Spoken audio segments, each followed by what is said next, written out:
This is Moderate Rebels. I'm Ben Norton with Max Blumenthal, and we are continuing our discussion here in Caracas, Venezuela.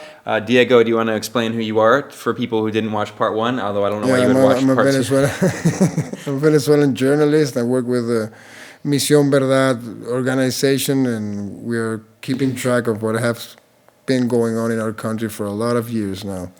So Diego is an incredible reporter, and if you want to see his work and his colleagues' work, go to Misión Verdad. You can find that online.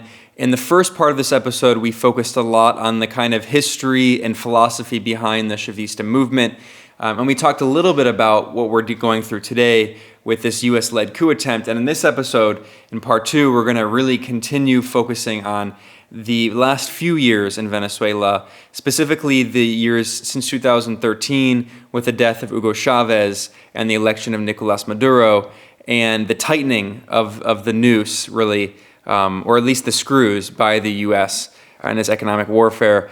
And then we're also going to talk about an issue that you almost never hear about in the U.S. corporate media, and that is right-wing violence and terrorism, which, you know, in the U.S. media, there's no interest in that. But here, it's something that really weighs on the minds of a lot of Venezuelans because people have been burned alive, beheaded, killed, stalked, threatened. So this is a really important part of the political situation, and we can't understand what's happening today without understanding that. So this is part two, and we're going to cut to continuing that discussion now. Well, we were talking about the coup days before we needed a Captagon break. So, you know, now that you're charged up and your batteries are charged, let me ask you this. Let me just cut in here. I mean, after overcoming the coup, there was a very positive period, I could call a golden era in Latin America with a progressive wave. The Kirchners, Rafael Correa, Lula in Brazil, Daniel Ortega in Nicaragua, Honduras even for a time, Zelaya, who was, you know, left of center but still was on board with the overall project, the ALBA project. You know, this gave Venezuela a lot of protection from the United States, and the U.S. was focused on the Middle East. So, you know, take us from this golden era or this high point into the Maduro era after Chavez's untimely death. Sure, definitely. Well, here's the thing. Once the coup was over, revolution started to radicalize. It was, that's where the moment when not only Chavez and not only Chavez government, but the people who became Chavista, those like myself, for example, because I wasn't actually a Chavista after the coup. The coup taught me even more than anything Chavez could have said before that, at that precise moment. Not only the coup, but the oil lockdown, el paro petrolero, the second stage of this coup, which was at the end of 2002, starting 2003 with oil sabotage and all this. That was a major moment because that's when we realized we really had enemies, big-time enemies. The golden years come after this short period in which we weren't at a very good moment because of all the damage that was done in the cool years. And after the referenda, when at first in 2004, Chavez declared that this was an anti-imperialist revolution. And then in 2006, which was, that's the golden year, man. And that's something 2005, especially 2006 was the best, easiest to catch year as to how to describe the whole socialist success story at that point.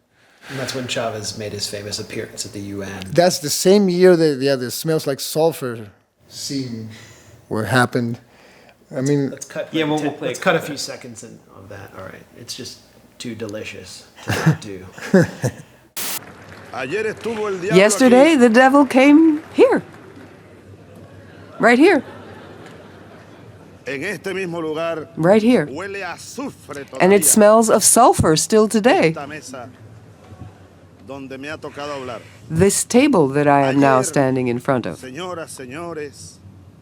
Yesterday, ladies and gentlemen, from this rostrum, the President of the United States, the gentleman to whom I refer as the devil, came here talking as if he owned the world. Truly, as the owner of the world.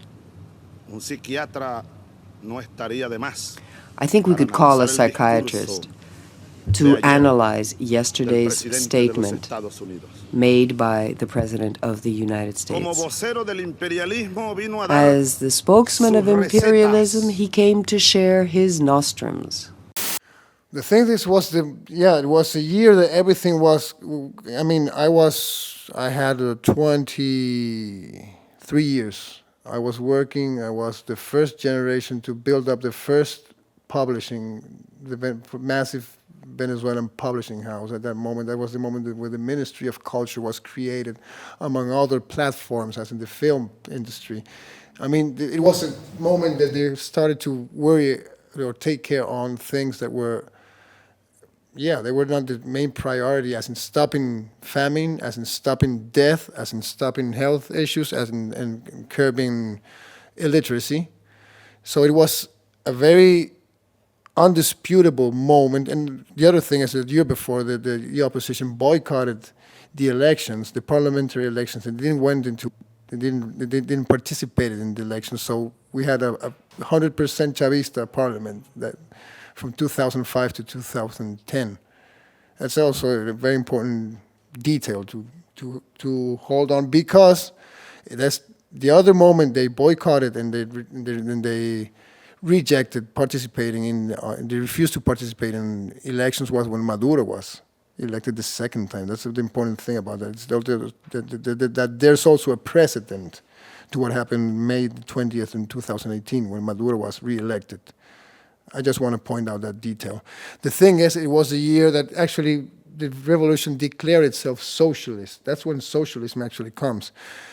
The Quinta República movement moved then until 2016. Chavez won with I think it was close to 70% margin against 30% from Rosales. It was a major victory, and it was one of the most beautifully was one of the most beautiful moments to live in. And I'm not being, and I don't care if I'm being corny about it, but that's how it felt. You really saw the moment after birth pangs came, when everything started to blossom in a way. That was that year, 2006, but for a long stretch. And then came the 2007, which was even more complex, and that actually kind of dissipated part of the magic, because that was the first defeat. Exactly. That not only the first defeat, but also it was the moment that the U.S. went to unconventional means of meddling in other countries, at least in Venezuela. It's the first time we saw live the first astroturfing phenomena that went on, which was Generation 2007. De la Generación 2007, Generation 2007, yes. It was the student movement, because there's another important fact. The thing is that they used this resources, this asset, the students, is because Chavismo wasn't able to take control, to get really into universities. That's a very important thing to say. It was the last quote-unquote unconquered territory by Chavismo. Those were the days that I was finishing my undergraduate studies. So I know about them firsthand. And Chavismo never actually won in that structure of power. It was always remained an escuálido bastion until that day. And that also explains why that was the main ground it was used to create all these movements. That's where the 2007 generation come. So you're talking about the U.S. through its soft power arms, USAID, and the National Endowment for Democracy. Thank you. Yes. Investing a ton of money And into programs and of all things. into the student movements that produced Juan Guaido. And I wrote about this. We quoted you and drew on your research extensively, Dan Cohen and I, in our piece on the making of Juan Guaido. And Juan Guaido appears at, and we'll talk about this a little bit later, one of the violent guarimba protests in 2014. He's got his helmet on, his gas mask. It's like he's got his little riot suit on. It's like he's in the USAID version of the Village People, and he says this is what Generation 2007 is all about. And you have this Stratfor email. Stratfor is the private CIA. They were monitoring all of the training programs of the students that the U.S. was funding. And one of the Stratfor monitors said, when you see 4 universities rising up at once, then you'll know that the real work has begun. And this was written in 2005. So they start kind of like interrupting Chavismo in 2007. I mean, take us forward to the Maduro era when the price of oil plunges, possibly due to strategic deployment of oil, like high production, and it sets the stage for the rise of real right-wing terror in Venezuela. Yes. Well, the main thing about these 2007 generation is they were the ones running the show afterwards. I mean, it started from, like you well said, in 2014. But their main brand, their main showcase was that they were the first guys to defeat Chavez in an election. That was a very important thing. I mean, they boasted about this victory. You're talking about the 2015 National Assembly. No, 2007 referendum. The 2007 referendum was a constitutional reform referendum. I mean, el comandante decided to propose to change several articles of our constitution to actually go further in the socialism program, just in giving it a constitutional level. And I'm going to scoop something here. It's not actually a scoop, but I mean, it's something that's been said a lot of times, but no one's actually taken. It's a For the gringos, it's a gringo scoop. It's a gringo scoop. It's that. Here's the thing. The 2007 elections, we are not actually sure that they won them. Here's the thing, and here's what we have to think about how the things Chavez really thought about in those moments. It seems that you have, as you well learned today, you have 3 bulletins that show up with the electoral results. Well, the 3rd bulletin never came through. I mean, they decided that this was irreversible at the second stage after the 2nd bulletin. It was supposedly, there was a 3rd one that would have shown a difference, that Chavismo would have won with a 1% difference. But it never came through. It never came through. Why is that? Because it would have just spiked a very dangerous thing. It's a social upheaval, civil warfare, or anything, that we would have brought up very real social problems, because actually the stakes were pretty high. I was in the streets those days, and I know what happened. The only reason I wasn't in the streets those days at the last moment is because I was going to have my first kid was born during those days. Mazel tov. And we had to run to the clinic. But it was a moment which, let's say it's not a proven thing, but actually it's something that it has its words on the street. So there was this decision made to actually to keep the results at that point, just because it would be even more complicated to just win with a slow margin. It would be a very different thing. But then Chavez continued to win elections after. Of course. I mean, the thing is that anyway, those elections were lost. They were the first time in. Question. So are you saying that perhaps Chavez decided he would give the opposition the 2007 referendum as a kind of concession to prevent that social upheaval and That's another way of thinking about those things. But I think the decision was made there. Yes, I think it's a possibility that we actually won, but by a very slow. Or Chavez at the very least decided that he wouldn't push that issue because it could lead to a massive social fission. If not, it would brought instability. It would brought problems. Yeah, something would have happened. I mean, something could have happened. I mean, that's something we're not going to be able to confirm it. Maybe I'm really wrong about what I'm saying, but something I've really heard a lot of them. So it's not an actual scoop. It's a rumor, but it's a good one anyway. And I think, but I kind of find it true because just the same thing, because of how tight the results were anyway.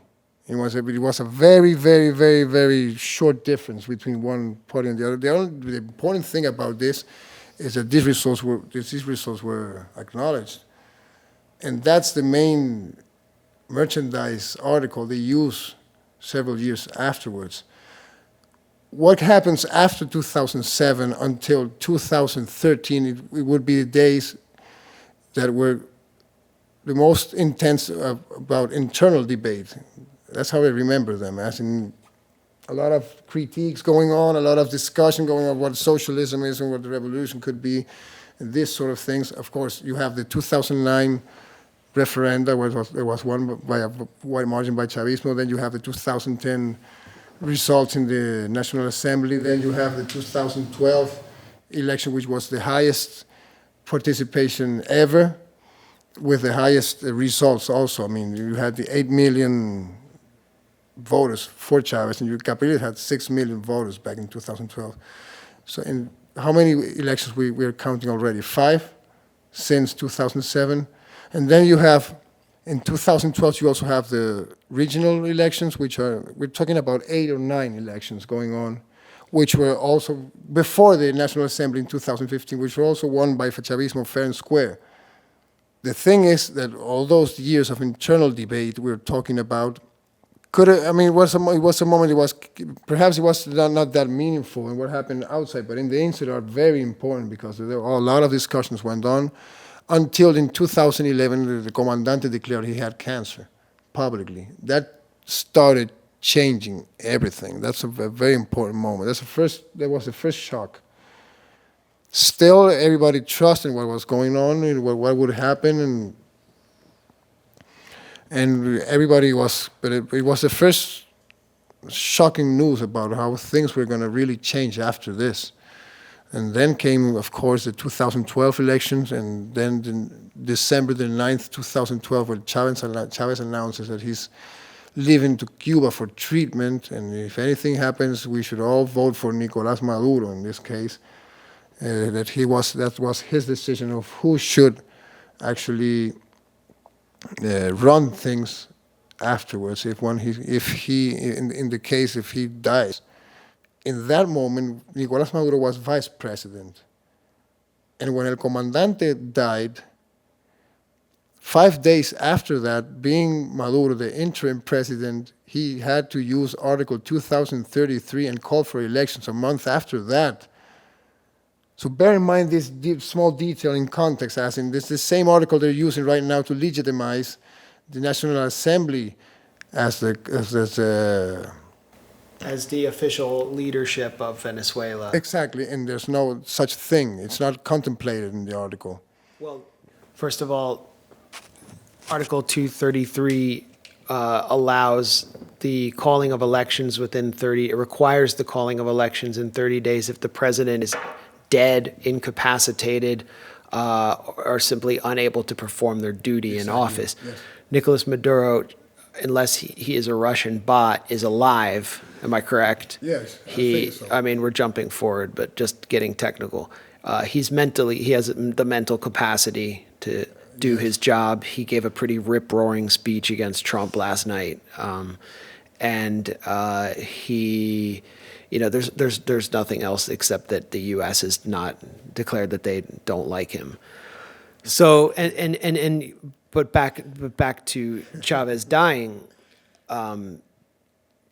Venezuela held a free and fair election within 41 days of Chavez dying. Am I correct? And the election, so like no one disputes it. I mean, well, they tried to dispute it. I think there might have been a recount, but like the election was carried out. I think that speaks very well about the National Electoral Council and their ability to pull that off. I don't know if we could have done that in the United States with a paper trail.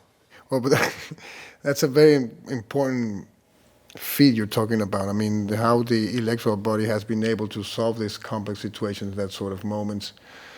But take us forward with Maduro and what happened. Yeah. Well, all this was to say because we had to talk about some very particular thing before getting into Maduro's government, which is what actually meant Chavez's death to the whole national psyche. And I'm not only talking about Chavistas, I'm talking about everyone. I mean, that was a very unsettling moment, not only because of the obvious reasons, and you can see the footage of the huge lines. Yeah, we visited a military base near here, and we were with a fixer who said that when the funeral happened, it was just unimaginably large. There were just so many people, millions of people from across the country and the world came to see the Comandante after. Well, it was a 2-week funeral. I mean, and people stayed days making lines just to walk by, just 2 minutes to see him and maybe throw some flowers, something to him and just leave and just see him that moment. I mean, pay their respects for what he did for all of us. I mean, yes, usually I mean, that happened with Stalin and that happened with Tito and that happened with very important leaderships, and usually they're kind of caricaturized, but this was the real deal, you know, and it was a very disturbing moment. I mean, first of all, Venezuelans are very sentimentales. I mean, the feelings have a lot to do with everything. I mean, politics is not only a rational thing in that way. It involves some other components that are very important, actually, to how do we understand and interpret reality. It's a very Caribbean feel, maybe, the feature. The thing is that back in the States, they knew of this kind of vulnerability that the Venezuelan society was going through. When Maduro was elected, that would be April the 14th of 2013. It was also a close result. And bear in mind that we have people that a month before was already too shaken due to El Comandante's death. You had like a first taste of what could happen afterwards, because we had of course they didn't recognize the results. I mean, they didn't acknowledge they didn't validate the opposition, and for quite a while the U.S. the things that we were still in Obama years, so some discreetfulness was around still before the whole Trump histrionic things. So we went through a week after the 14th. We had our first guarimbas, actually. Because the guarimbas being these blockades around opposition-controlled or opposition-heavy areas, generally wealthier middle-class areas that turn violent. Exactly, but not only that. Actually, it wasn't. You're right. So by your description, these weren't guarimbas. They attacked La Limonera, which was a major housing project in the southeastern part of Caracas. 11 people got killed because some revenge, because they didn't recognize the results of the elections and stuff. So this went through kind of like 2-3 weeks. It was a moment of unrest, and it was all stimulated from the opposition leadership, and trying to endorse Capriles as the actual winner. So the recounts came, and usually when recounts are going on in several electoral systems, and you also learn about it, they take a 10% sample, if I'm not mistaken. In this case, the Venezuelan government gave us something like an 80% or 90% sample of, so it was actually triple checked. It was actually, it was genuine, the result, you know? So you had this moment when that happened, but afterwards, and this is also important, and we're talking about Maduro's first days, I remember, for example, not being too uncomfortable or complicated to start to talk things with, and start some sort of dialogue with maybe more active opposition persons in a very, on various levels, as in you can see even some politicians ask, in that point of, to thinking about going into dialogue and that sort of things. And you also had the elections in that year, which were the municipal elections, which were also overwhelming won by Chavismo in a very fair fight. And Capriles was the head of campaign for the opposition. So Capriles was the opponent of Maduro and Chavez. And Chavez, but he ran against Maduro in 2013 and yes, correct. narrowly lost. And is sort of a representative of the business community, slightly more moderate than Leopoldo Lopez in Popular Real, just so listeners have context. Yes, yeah, thank you. So actually Capriles said it was a referenda on the government, the results of that moment, of those elections, and actually the outcome was wonderful for the Chavismo. So, like, something has to be done. I mean, and this is what, this was Nicolás' first year. Let me say something, and we can describe this afterwards in the Maduro years, but this is a precedent that hasn't been actually ever has been able to rule as a as a president in all his terms. I mean, he hasn't been able to actually develop any sort of program. He has been sabotaged and boycotted in a way that not even Chavez was. So if you talk about the Maduro government, you have to always bear in mind you're talking about the Maduro conflict. Again, the conflict against Maduro. Actually, you can't say Maduro's tenure or whatever, or because there wasn't not. I mean, if 2013 was the most stable year in the whole span of Maduro's ruling, just imagine how when we go into that, you're gonna realize how hard it has been. So it's just to say one first thing about when criticizing Maduro is about and where it comes from and the actual wide context is. So with this bleak scenery for the opposition, there were no, I mean, in 2013, the formal political means were drowned out. They were just, they were not useful anymore because they lost on that front. So what came afterwards were two things. The first one was economical warfare that started just when Maduro started being president. Actually it predated him. It comes from Chavez.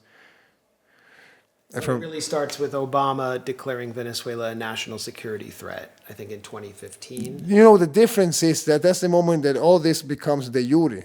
But de facto, you already had economic sabotage going even through 2002.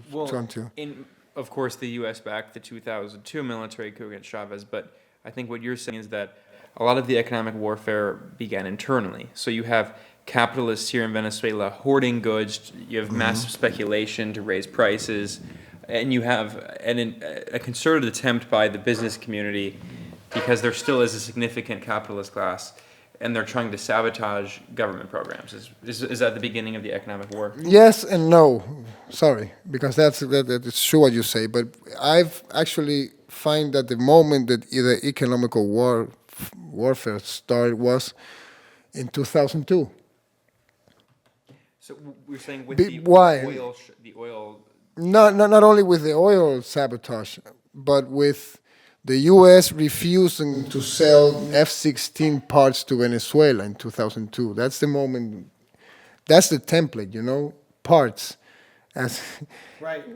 So you have to completely buy new platforms if you can't get the parts, and that costs a lot. Exactly. That's the actual moment where at least the prototype of the economic or the forward of the economic warfare we were going to live through. That's the moment, the key moment. That's 2002 and on. That's why actually we reformed the military reformed itself, and it has all this Russian, Chinese military hardware. It was because the U.S. was refusing to sell, starting with parts for the F-16s. And how did that intensify after 2002? It's something that was a low-intensity thing. It was always present all the time. Yes, and you can even find some boycott episodes of some corporation at some moment in some particular operation going on, but nothing official.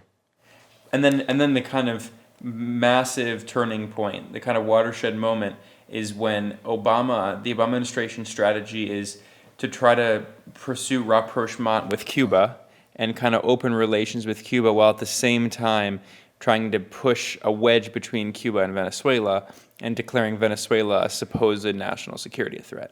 I believe, yes, but that's when things were already running. I think the actual moments before that, and it's the same year, definitely, which is the 2014. And if you want to find the exact date, would be the February the 12th of 2014. That's the day that everything actually changed. And that was actually the day that Lopez and Guaido led a march to the Attorney General's office, and it was burned. The Ministry of Justice, and it was burned. It was burned. Yes, it was burned that day, and that also was the.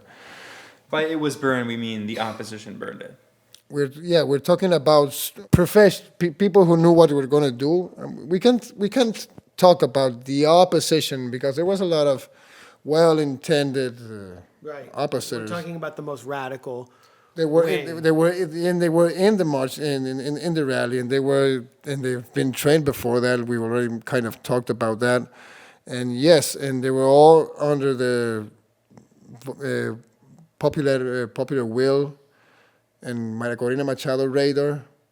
Maria Corina Machado would be from one of the most elite families of Venezuela, one of the most extreme figures, known for the most inflammatory rhetoric, very close to Washington, and is very close to Marco Rubio. Very a proxy of Marco Rubio. Yeah, definitely a proxy of Marco Rubio. And as the Wall Street Journal, which published an almost comical report on this, the original headline was something like, this cabal of 5 people is helping to lead the coup in Venezuela. They actually use the word cabal, which is hilarious. But Machado was named as one of the key players. Machado, along, of course, with Guaido, Lopez, Marco Rubio, who have been helping to orchestrate the current 2019 coup attempt. Yeah, I mean, so back to February 12th, 2014.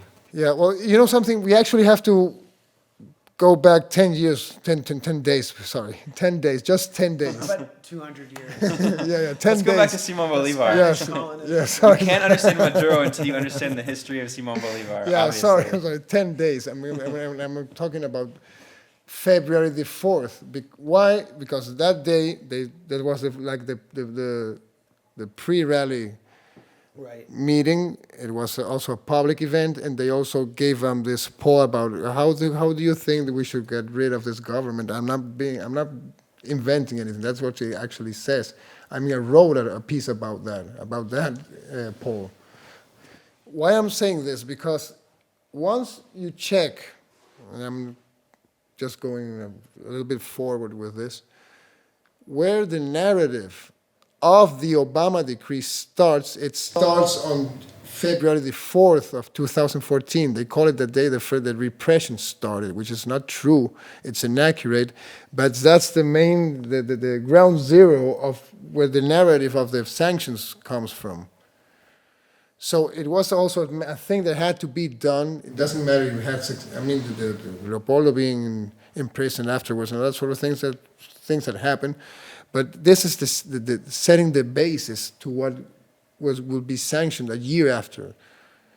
I mean, what happened the guarimbas, yes, the violence that prevailed during the whole 2014, because it wasn't only the guarimbas, started with what I call, and I told you before, the darkest political, quote unquote, pact, because it's not political, it's anti-political actually, pact between three opposition leaders that were actually representing the ultra faction, which were María Corina Machado, Leopoldo López, and Antonio Ledesma, which is a very shady figure. I He was mean, the mayor of Caracas during the Caracazo, am I right? no, you're almost right. The thing is, he had a junior figure. But the actual mayor was the governor of Caracas was Virgilio Avila, but he had a major role in the repression that came afterwards. Okay. And still, I mean, but there's a lot of But just explain who these three, really briefly, who these three figures are and why this pact was the darkest moment. Yes. Well, you have Leopoldo Lopez, which in that stage represented his own party, which was Popular Will, which is a very USAID, Freedom House, NED, so forth, party that was, They're the moderate rebels of Venezuela. yeah, in the ironical sense, yes, Yeah, definitely. Yeah, and their political program, insofar as they have one, is just neoliberalism, and they don't even really hide it. It's hardcore neoliberalism, but also it's Zionism, Yeah, outright Zionism. pro-imperialism, neoliberalism. It's And it's like a neocon party, you know. It's Yeah. like a neocon NGO if you Yeah. can think about it in a very But what's fascinating about simple this way. party is that I don't know if it's so much this party or if it's just it's impressionable Western liberals who just read Wikipedia and think they understand Venezuela after Wikipediaing. But Yeah. Voluntad Popular is technically a member of the Socialist International, Yeah, it is, which it means is. nothing because it's a neoliberal organization. I mean, a lot of Mexico's- right wingers use that to say that Guaidó is a socialist. Yeah. I've read that in social Well, media. no, in and US. even regime change idlibs in the U.S. who pretend to be they're State Department socialists who pretend to be on the left and just support the State Department. They're saying the same thing. Meanwhile, the Socialist International, which just voted to kick out the Sandinistas, also they have neoliberal parties in Europe, and they also, for instance, have the Labor Party in Israel, and they also have the PRI in Mexico of Peña Nieto. Yeah. So, but These are the extreme center parties. exactly, and they're right-wing neoliberal parties, but Yeah. but Popular Will pretends to some circles pretends to be social democratic, but really it's Yeah, but Marco Rubio's. but you know it's Marco Rubio's but party in it's Venezuela. still it's a smart move because first you have this way of representing yourself. Secondly, they did do some grassroots work. I mean, they tried to penetrate, build up leaderships in the barrios and with a popular face. Yeah. And they also, for example, they have their own LGBTQ representative. I mean, they're trying to be like a la page, politically speaking, you know? Try to be a very 21st century sophisticated organization, which also fosters all this student leadership from the 2007 moment. That's Leopoldo Lopez. Well, that's one part of Leopoldo Lopez. And we talked about Maria Corina Machado Exactly. and Ledesma. Exactly. Marina Corina Machado Parisca. I mean, she really comes from the main last names of the Los Amos del Valle, the owners of the valley. That's The like oligarchs. This is what was left of the historical oligarchy, because we don't have a huge oligarchy because most of it got killed in the 19th century. But that's another story, and it's a fun story also. But the thing is, yes, and she came into the public limelight because she ran this NGO, which was an electoral surveilling body, you know, as in Sumate, Sumate. which was funded by USAID. Yeah, openly and by the net, and it was built with net. If it wasn't the USID or the net training, it was funded by them and then channeled through Freedom House and through other organizations. Yes, but she always has been the most I mean, the most neoliberal positions and the more fanatic positions again. I mean, I once said in one interview that she was like, you know what a bachaquero is? Did you really learn that word? Is it Spanish for Sarah Palin? I said Sarah Palin at first, but I think she's worse. I mean, Maria Corina, because she actually really despises popular class. I mean, She doesn't even pretend to be a populist. Yeah, and Palin is a hockey mama, as I understand it. So she has this kind of lipstick on a pit bull. Machado is just she's from the bourgeoisie. She's from no, the not the oligarch bourgeoisie. class. something higher than the bourgeoisie. The oligarch class. Yes, and the thing is, She's like Cruella de Vil, but with a kind of Latin flavor. Let's stay focused. You have this pact. It's a dark moment. Yes. Well, then with these main characters and everything that developed after this, it brings a lot of significance. It wasn't only the guarimbas in an outright form in several parts of the that developed, and they were also overfed by the media, like major, huge operations that were extending through all the country's geography, and it wasn't that precisely. They were pretty violent, nevertheless, and they kill a lot of people. And there's a lot of I mean, there's even a victims organization, the victims of the guarimba, which are people. Not only common people, not only, regular civilian type of people. So the pact produced the guarimbas. Yes. They called for this. Mm-hmm. This hydra. And they have all this settled. I mean, they have all these people prepared to actually do the same thing they did during those days in the Arab Spring, this thing they did in Maidan, and especially in the Arab Spring context, what happened in Syria. As in, you had armed people with the demonstrators shooting, creating confusion and shooting one side or the other one. That it's actually. Can I just jump in? Sure. I actually saw that take place in Egypt with my own eyes. After Mohamed Morsi was elected, the first elected government in Egypt in 5,000 years, I was there for a month and I just witnessed, first of all, the state disappear mysteriously. The police completely disappeared from the street. Common people had to come out and direct traffic. There were gun battles outside my hotel every other night. And then there were these gangs of youth who would just go throw rocks in different strategic places to shut down traffic all over the city, and no one would know what they represented or what they were about. And I would see the wealthy people were the ones who were organizing the major protests, and many of the real original revolutionary youth became kind of disgruntled and were pulling away because they didn't know what it represented. And then I'd look in Muslim Brotherhood-oriented media, and they were constantly complaining about Black Bloc, which was this new thing that had just suddenly come onto the Egyptian scene, and it was just this nihilistic groups of youth from the slums who were basically paid to create chaos and wreak havoc. And that reminded me and then they disappeared, as soon as Sisi comes into power. But it reminds me so much of, and I'm told here, that they're not like the people who came out and rioted during the Caracazo who are rioting against neoliberalism. Often they're street kids who are being paid. They're not people who are particularly even ideologically committed. They're just sort of nihilistic youth. Criminals. And of course, I want to hear your personal experience, but we even were working with a translator here, went around with her and got to talk to her a lot, interviewed her, who's pro-opposition, and she was involved in the guarimbas and was a supporter of the guarimbas and the opposition. She said she loved Juan Guaido. We went with her to the opposition march and really got to pick her brain. And she openly admitted, she said, yeah, most of the people in the guarimbas are not really ideological. They thought it was fun. They were bored, and it's very interesting.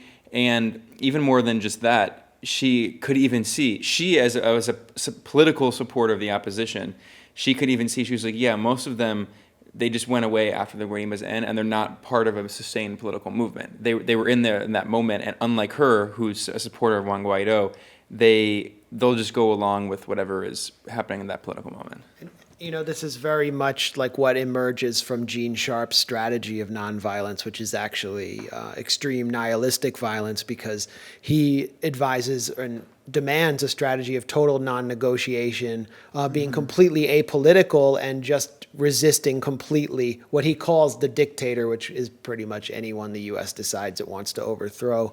Now, I think this is a good time to transition, I guess, because you're bringing up the history of right-wing terror. In Trump's speech yesterday, he brought up the mother of Oscar Perez, who is a right-wing terrorist who hijacked a helicopter. He's a former B-list action star, B-movie action star in Venezuela. And he hijacked a helicopter and dropped grenades on the Ministry of Justice and I think the Ministry of Interior. And the Supreme Court. And the Supreme Court, okay. We can imagine what would happen to someone in the U.S. if they did that. And imagine, Vladimir Putin praising the Unabomber and bringing his mother up. The mother of Ted Kaczynski. I present you the Russian award of, the bear in honor and whatever. Imagine the uproar in the U.S. So Trump brings up the mother of a terrorist and praises her and her son as a hero. And just another kind of point of reference is, we're sitting a few blocks from where some of the worst guarimbas took place. We're actually in an opposition stronghold here near Altamira. It's the kind of place where people have like Juan Miro style paintings on like plywood or whatever that is on their walls. And there was the burning alive of a Chavista. His name was Oscar Figueroa. Orlando Figuera. And this, we were talking about this earlier as a real turning point for you and many people to see that this person just immolated in the streets. He was an Afro-Venezuelan. He was a black man. He was a dark-skinned person. Take us through the history of the guarimbas and the escalation of right-wing terror and what it's done to polarize the country and bring us to the current moment. Well, yeah, to do that properly, we have to keep on proper. We'll probably need to be hooked up to an IV, and we'll need to go for a few more days. Yeah. But do it, succinctly. I'll do my best. Well, the thing is, not only guarimbas were one of the things we witnessed in 2014. The other thing was also we had two big-time political assassinations going on. They were actually pretty violent. And there's, for example, in April the 20th or something, Eliezer Otaiza was killed. And we knew about, this is not an official thing, but the word was it was a very violent way he was killed. And then you had in October the 1st, the 2nd, Robert Serra's assassination, which was the thing. Otaiza was a historical Chavista figure. He was a very grassrooted, connected character. He came from the military, just like Chavez. He was actually one of the, he took part in the 1999 Constituent Assembly. He's the one who fought for calling the Venezuelan the Bolivarian Republic of Venezuela, which is something that could really share why he did that. And he also was a very important sports. He built up this sport leadership, especially on swimming. He developed all these programs on rehabilitation of children with heart injuries via swimming, and also with social problems and that sort of things. I mean, swimming as in and the opposition killed him. And yes, I mean, it's not something that's actually said that way, but it's not actually. There's not a final statement about what happened, but we all know that because one of the main things that happened was the celebration that went on in social media and in Miami-based media with Otaiza's death. So that suggests a huge amount of things on who was very interested in killing him.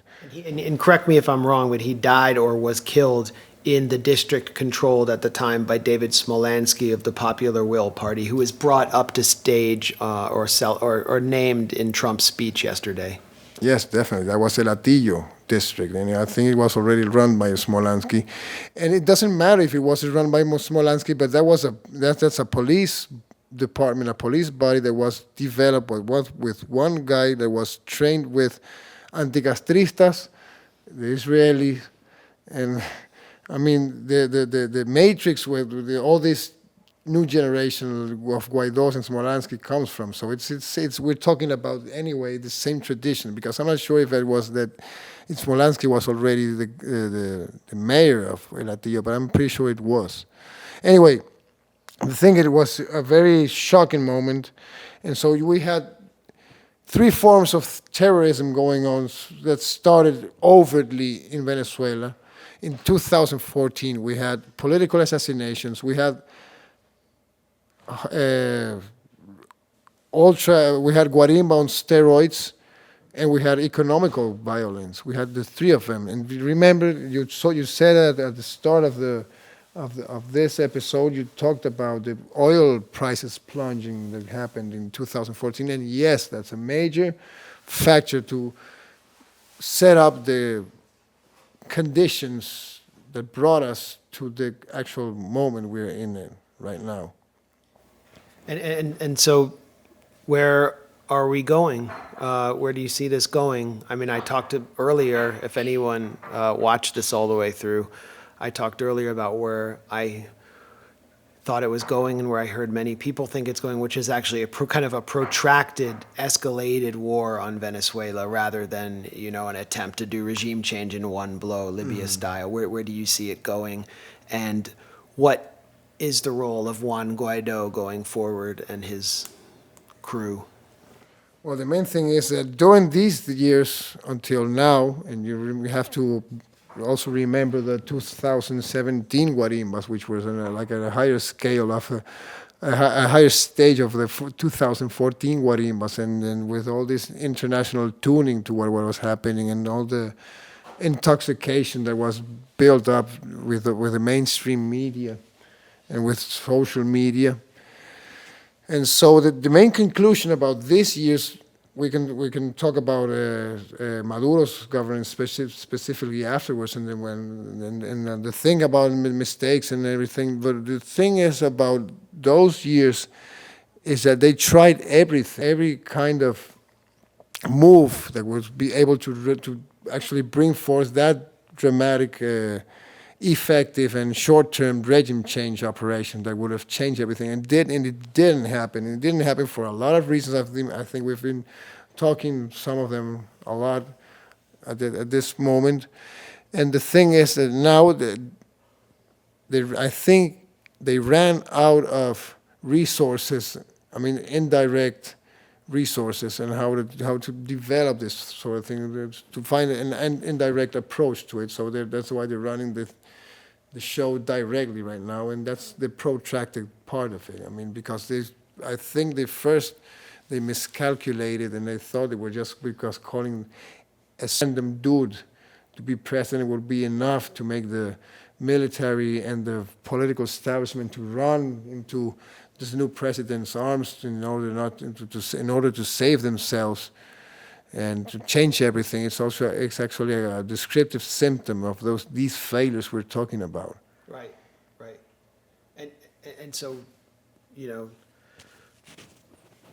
Barclays, I read some analysts from Barclays and Wall Street Journal say that, within 6 months, Venezuela will be in an anarchic situation as a result of the sanctions.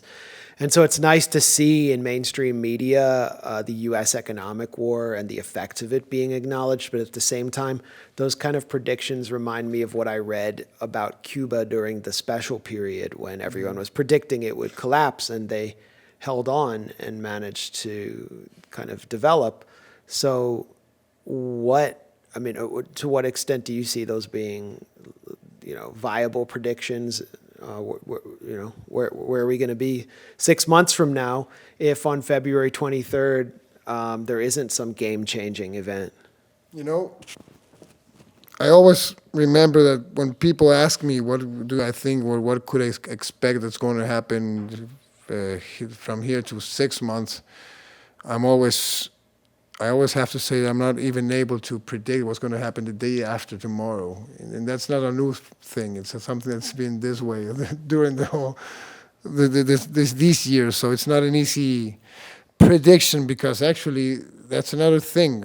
The economic situation, especially with these new terms, I mean, with this upgraded sanctions and stuff, I mean, it's funny they talk about a case that's always been there anyway, because we're an underdeveloped, atrophiated capitalist nation. It doesn't matter. We have been able to distribute wealth in a very way, and with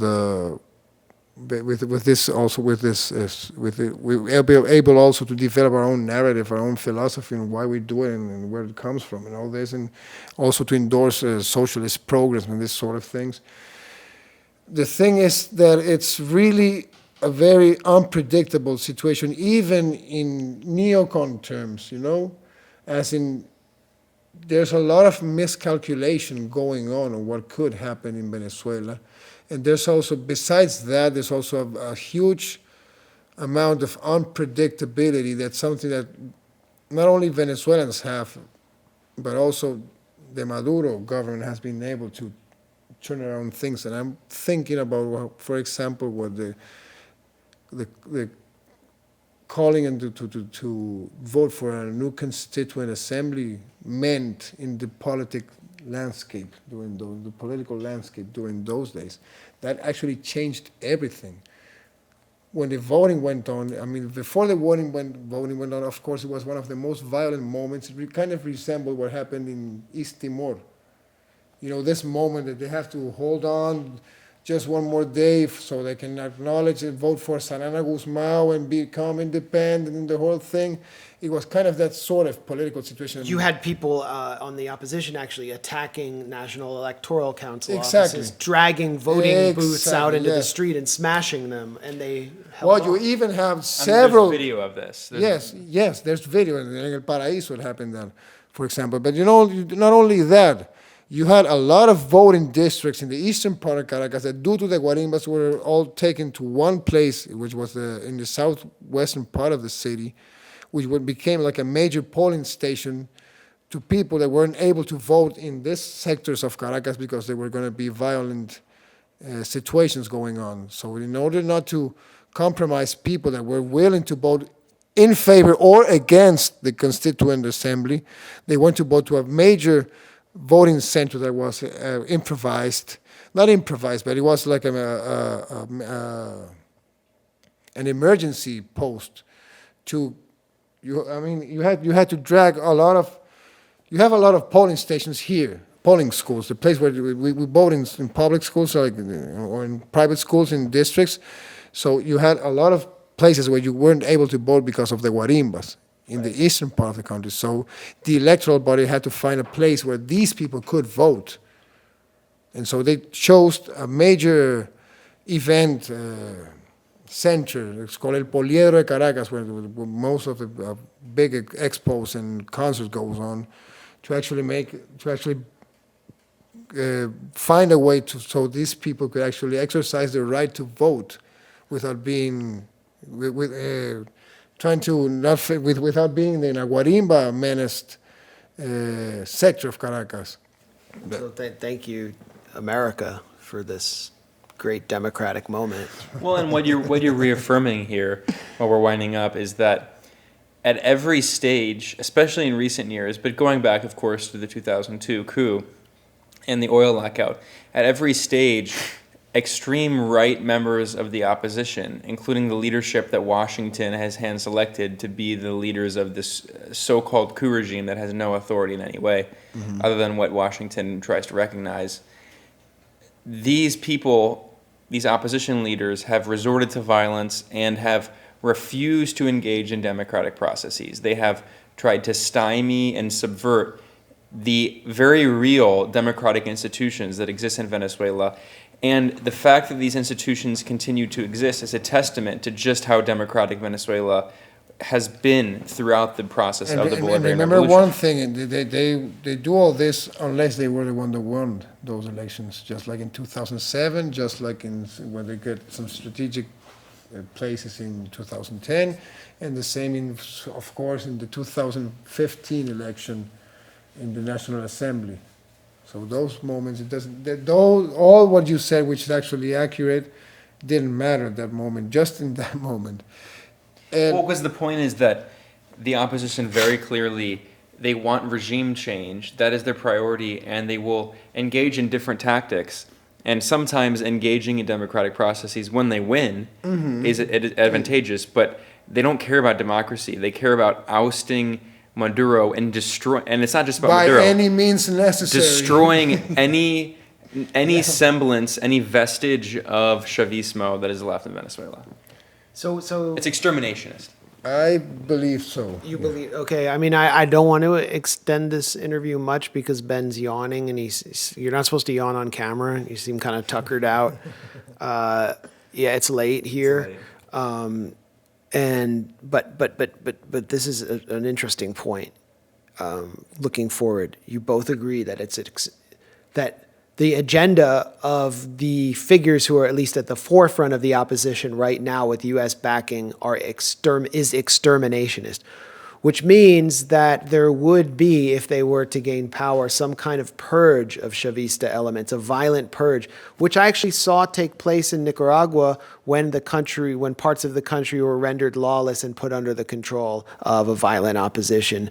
That took place. Well, you talked about it. I think we didn't recap about that. You talked about Orlando Figuera. Yes. That's a metaphor of what could have happened.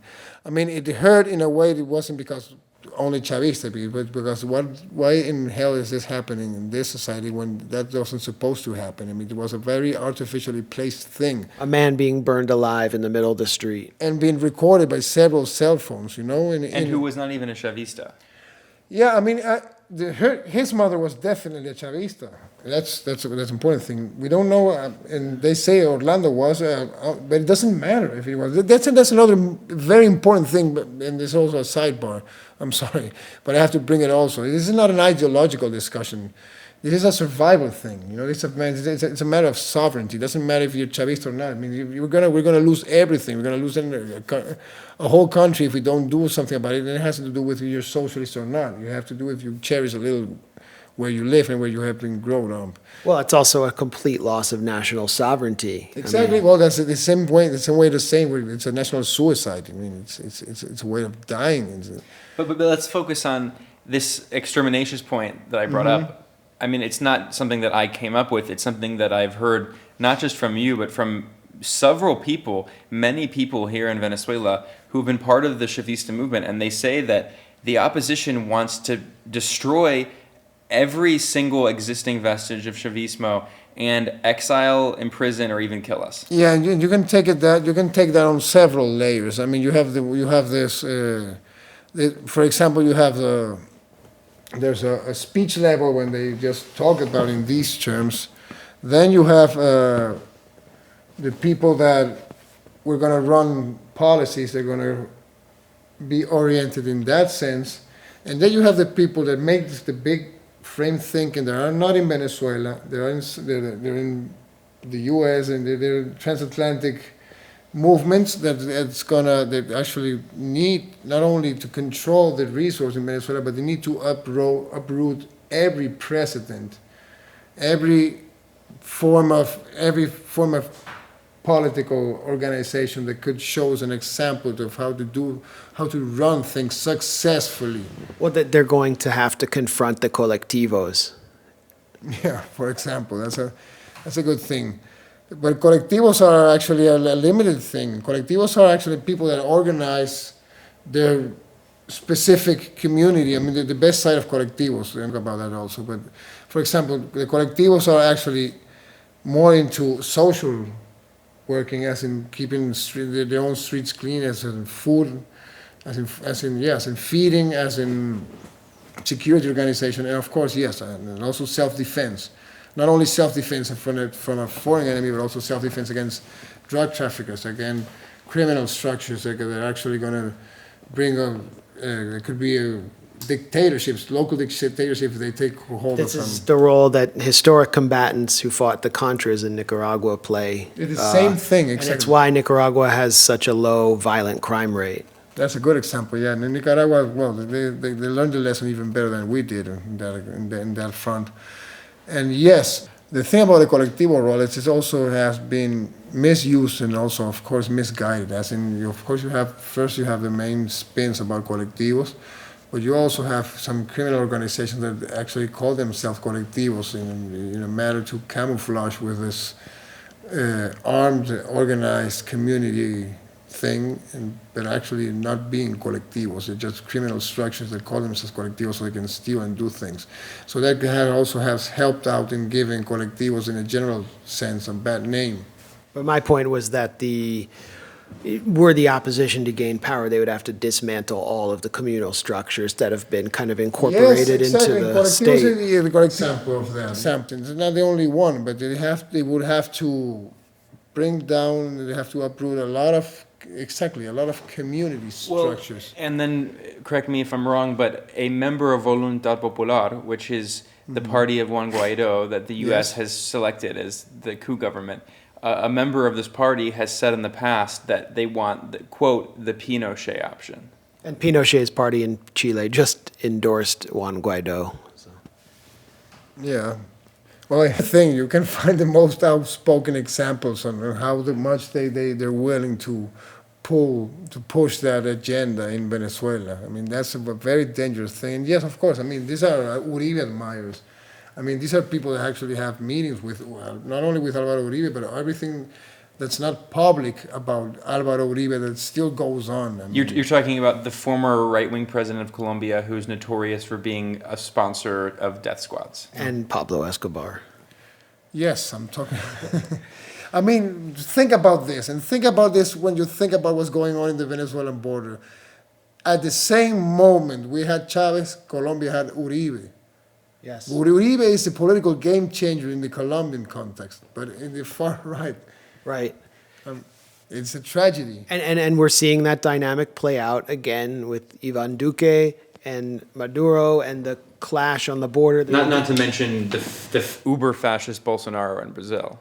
Absolutely, which is another key factor in that made this whole one thing about Bolsonaro yet. This whole operation possible. And you know what? Another 1 hour, 3-part 3. We ain't gonna say nothing about Bolsonaro because I'm out of Captagon. So if you liked this discussion, patreon.com/moderate rebels is where you can support us. And, depending on your donation, you'll get a piece of this plywood Paul Klee painting behind us. It's, I don't know, possibly valuable or could be used as driftwood. Beyond that, thanks a lot, Diego Sequera. Where can we follow your work? Well, at misionverdad.com. That's a place to go. It's in Spanish if you don't speak Espanol. There are English translation. It's not the same. It's not always at the same point as the Venezuelan production is, but there are always good translations. They're also in French. I would absolutely recommend it. You're really on the cutting edge of analysis and reporting in Venezuela at one of the most crucial times in the history of this country. And thanks for taking us through that history. Thank you guys for being here. That's the most important part of it. Oh, of course. It was our pleasure. Thanks a lot.